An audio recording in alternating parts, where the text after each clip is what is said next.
Hoje trago-vos estudos relativamente recentes, com evidência científica relativamente recente, que poderá ser útil para o ponto da situação em que nos encontramos relativamente a esta pandemia que estamos a viver.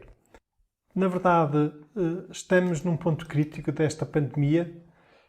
Estamos a bater recordes do ponto de vista de incidência, do ponto de vista de internamentos, do ponto de vista de internamentos em cuidados intensivos e também do ponto de vista de mortalidade. Em novembro morreram 1998 portugueses devido à Covid-19. Em dezembro morreram 2.401 portugueses devido à Covid-19. Recentemente tivemos duas notícias preocupantes, mas também algumas notícias positivas. As duas notícias preocupantes relacionam-se com as novas variantes que surgiram. Uma nova variante no Reino Unido, uma outra na África do Sul. A nova variante do Reino Unido surge com uma maior transmissibilidade. Eu já vou falar dos estudos daqui a bocadinho. A nova variante da África do Sul é relativamente menos bem conhecida. Contudo, temos aqui algumas notícias positivas que se relacionam com o facto de, segundo os estudos preliminares, estas novas variantes não se associam a um aumento da morbimortalidade e tudo indica que a imunidade da vacina, nos estudos também preliminares, se mantém e a vacina se mantém eficaz e protetora em relação a estas novas variantes. Em relação à variante que surgiu no Reino Unido, nós aqui já dispomos de alguma informação e eu partilho 3 estudos que avaliaram, digamos, estas características desta nova variante. E, no fundo, estes estudos permitiram chegar à seguinte conclusão. Realmente, esta nova variante do vírus não parece provocar doença mais grave, nem mais internamentos, nem uma maior mortalidade. Contudo, a transmissibilidade é maior. No fundo, o RT aumenta em cerca de meio ponto. O que é que isto quer dizer? Quer dizer que, por exemplo, se estivermos numa situação com um RT igual a 1, perante esta nova variante, esse RT passa para 1,5. No fundo, se nós estivéssemos com o RT 1, significa que na comunidade 10 pessoas infectam outras 10. Com o RT de 1,5, significa, ou seja, a nova variante, significa que 10 pessoas passam a infectar 15. E o problema é quando escalamos de dimensão. Isto significa que com o RT de 1, 1.000 pessoas infectam 1.000, outras 1.000 pessoas, enquanto que com a nova variante do vírus SARS-CoV-2, a tal variante que surgiu no Reino Unido, 1.000 infectam 1.500. E daí a subida exponencial muito considerável que se verificou nos 2 países europeus onde esta variante se manifestou de forma, digamos, mais célere. E isso ocorreu no Reino Unido e na Dinamarca. É verdade que também se detectou primeiro, digamos, nestes 2 países, porque estes 2 países, se calhar, são os países europeus que mais sequenciação do vírus fazem. E realmente nos seus laboratórios, e realmente foram detectadas com alguma coincidência temporal estas novas variantes nestes 2 países, na Dinamarca e no Reino Unido, e os gráficos de incidência de infecções de novos casos realmente mostram que, a dada altura, nestes 2 países, esta nova variante teve um impacto muito significativo, com subida exponencial de novos casos. Ora, de um daqueles 3 estudos que eu aqui mostrei, um estudo de simulação, chegou também a esta conclusão. Recordamos aqui também que o Reino Unido, em novembro, já estava em confinamento, só que era um confinamento em que mantinha as suas escolas a funcionar e, perante esta nova variante, este estudo chegou a esta conclusão e diz-nos então este estudo que as nossas estimativas, as estimativas dos autores, sugerem que medidas de controlo e rigor semelhante ao confinamento nacional implementado na Inglaterra em novembro de 2020 provavelmente não reduzirão o RT para menos de 1, a menos que escolas primárias, escolas secundárias e universidades também sejam encerradas. Ora, todos nós sabemos que para controlar esta pandemia e para impedir que ela se continue a alastrar, é importante ter o RT abaixo de 1. Este tipo de conclusão, no fundo, conclusões semelhantes a estas e coincidentes em vários estudos, contribuíram para que realmente o Reino Unido tenha mudado a sua política de confinamento e tenha decretado um confinamento global, incluindo o encerramento das escolas. E isto realmente é um dado que nós devemos ter em consideração no momento em que nos encontramos e perante as decisões que temos que tomar agora nestes próximos dias. Tem havido muita discussão sobre a necessidade de encerrar ou não encerrar as escolas. Por cá é frequente nós ouvirmos algumas pessoas afirmarem que não têm ocorrido surtos significativos nas escolas. Eu confesso que tenho bastantes dúvidas. Porque, no fundo, nós temos aqui vários fatores que podem contribuir para a pouca fiabilidade dos dados de infecções nas nossas escolas. Por um lado, nós sabemos que as infecções nas crianças, nos jovens, são, na sua grande maioria, assintomáticos. Sabemos que os casos assintomáticos, na grande maioria das vezes, não são testados. E, no fundo, isso dificulta a detecção de casos em ambiente escolar. Esse é um dos fatores. E depois também temos aquilo que é a evidência científica de outros países. E dispomos, eu aqui já partilhei um vídeo anterior com vários estudos que demonstravam as infecções e surtos ao nível escolar. E temos aqui mais um. E este estudo realmente também teve um impacto muito considerável nas orientações de política de confinamento a nível europeu. Este estudo é o chamado estudo REACT-1. No fundo, é um estudo que tem vindo a acompanhar uma coorte extensíssima e, no fundo, a fazer a vigilância de infecções no Reino Unido. E o que é que se verificou neste estudo? Verificou-se, ele já vai na sua 7ª ronda, em que se fazem realmente testes em grande escala, um número muito elevado de pessoas, e verificou-se que quando a Inglaterra entrou no confinamento de novembro, com as escolas abertas, o número de infecções diminuiu em todos os grupos etários, exceto no grupo etário 5 a 12 anos e 13 a 17 anos. Ou seja, no grupo etário de crianças e jovens.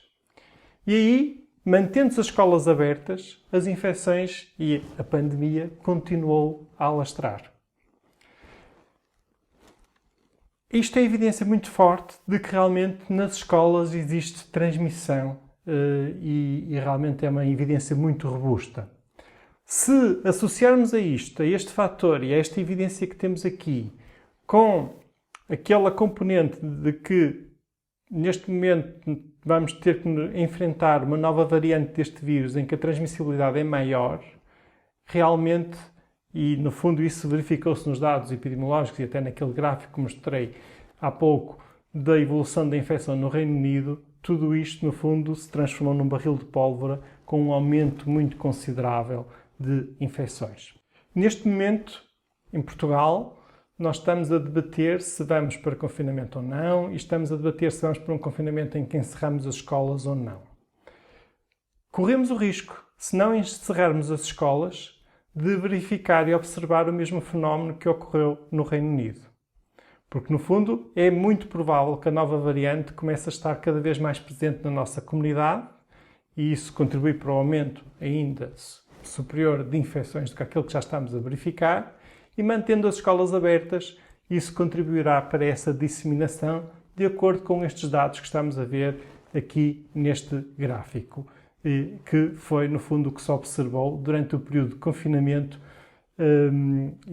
digamos, foi nesse período que foi efetuada aquilo que foi a ronda 7A e a ronda 7B deste estudo REACT-1. Portanto, eu acho que estes dados são pertinentes, são importantes. Foi com base nestes dados que, por exemplo, outros países europeus também optaram por, nestes novos confinamentos, encerrarem as suas escolas.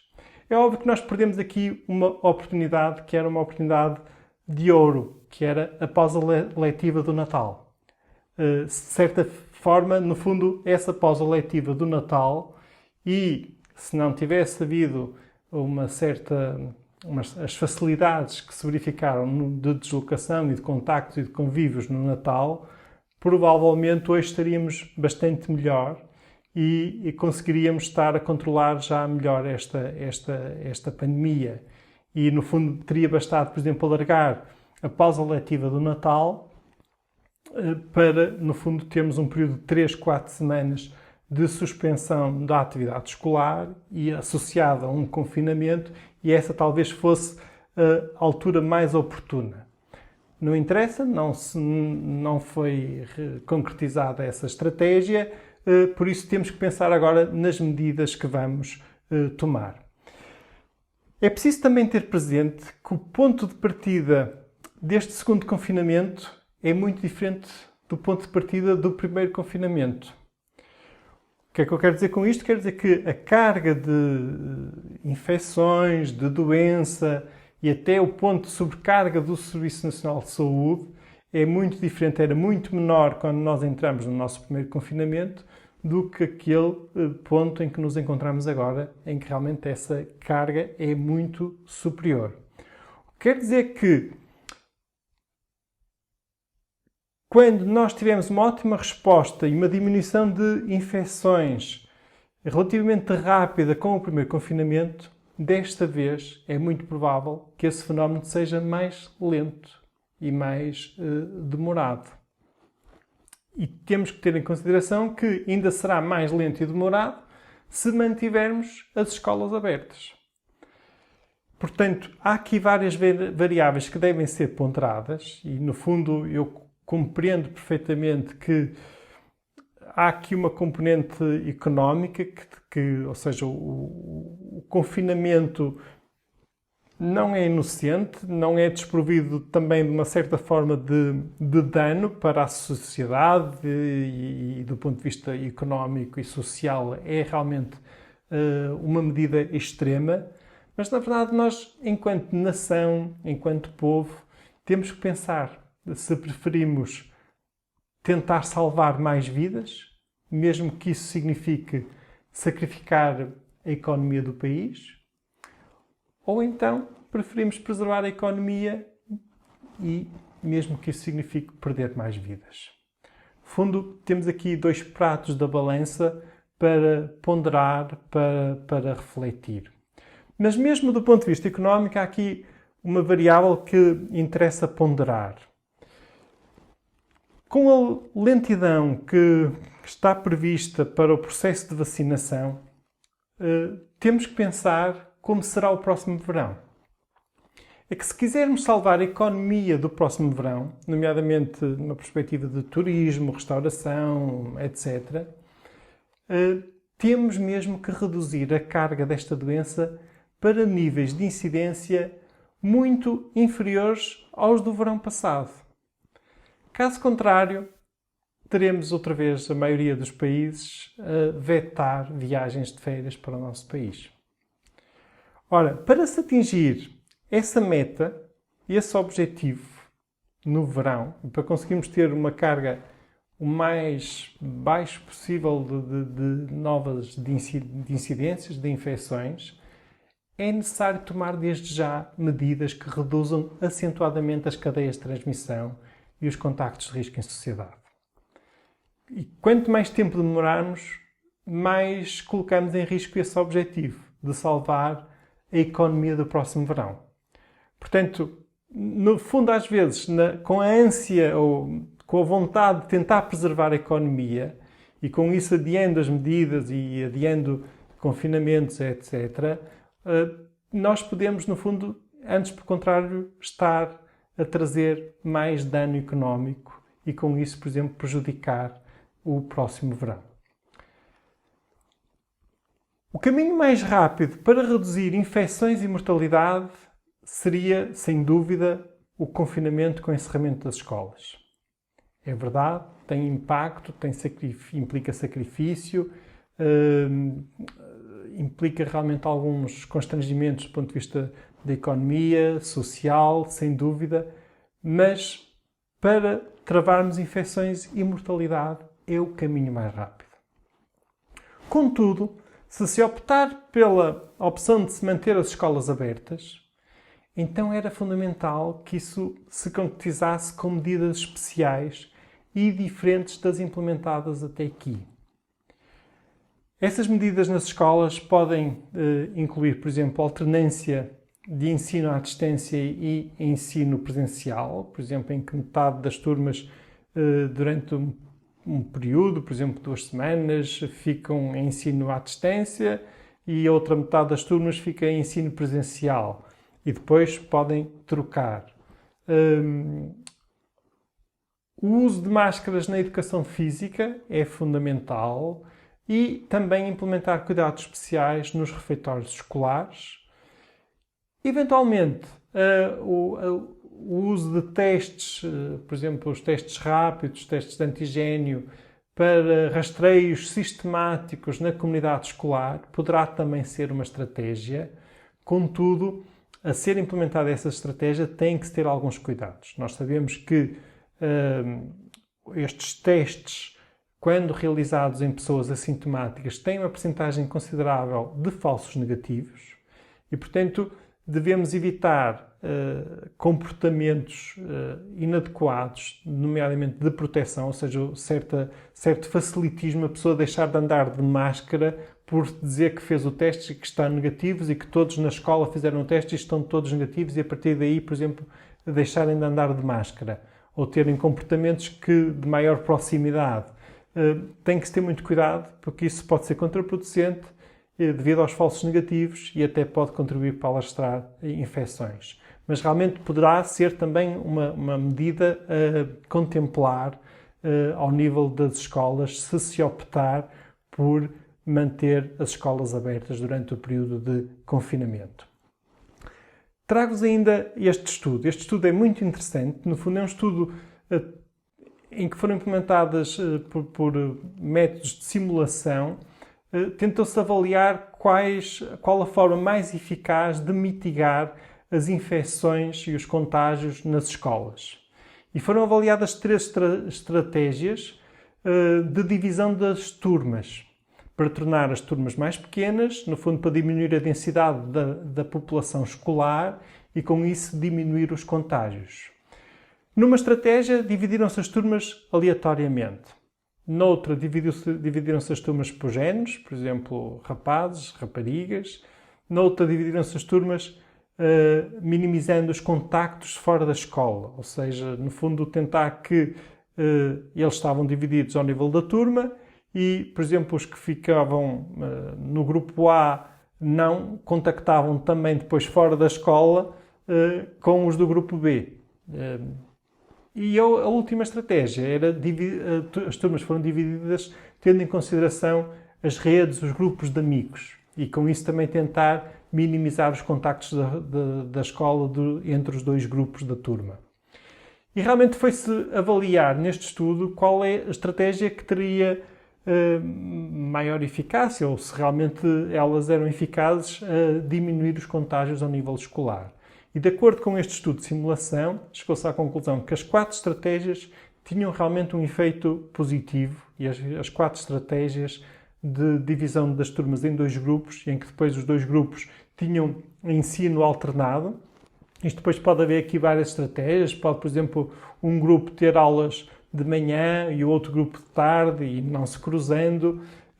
Ou então, por exemplo, durante 2 semanas um grupo ter aulas presenciais e essas 2 semanas o outro grupo tem aulas por ensino à distância e depois trocam e assim os 2 grupos nunca se contactam.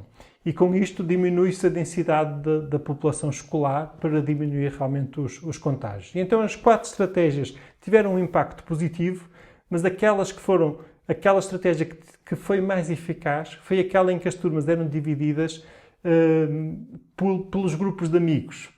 E realmente com isso, e pelos grupos de amigos e também pela estratégia de divisão em que se minimizavam os contactos fora da escola, em que realmente havia regras para depois os jovens dos 2 grupos também não se contactarem quando fora da escola.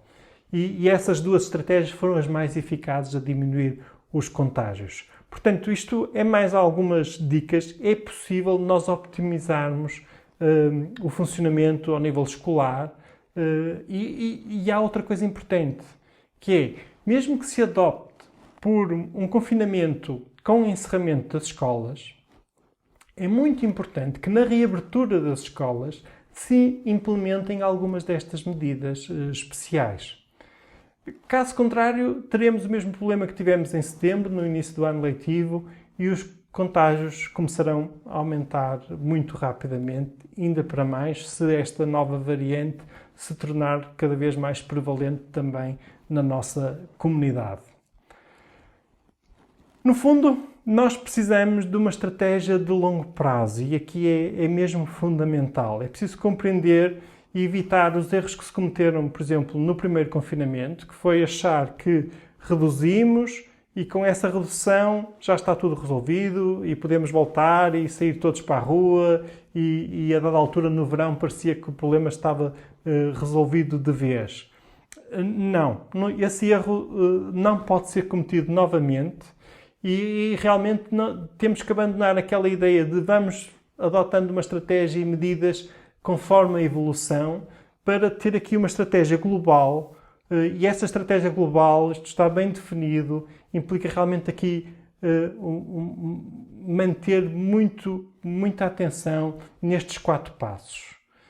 Impedir a entrada de novas infecções, os controlos nas fronteiras, nos aeroportos é muito importante e será ainda mais importante quando as infecções estiverem a diminuir na nossa comunidade, ou seja, na fase que há de voltar a surgir, quando isto estiver melhor controlado, aí será novamente muito importante o impedimento da entrada de novas infecções.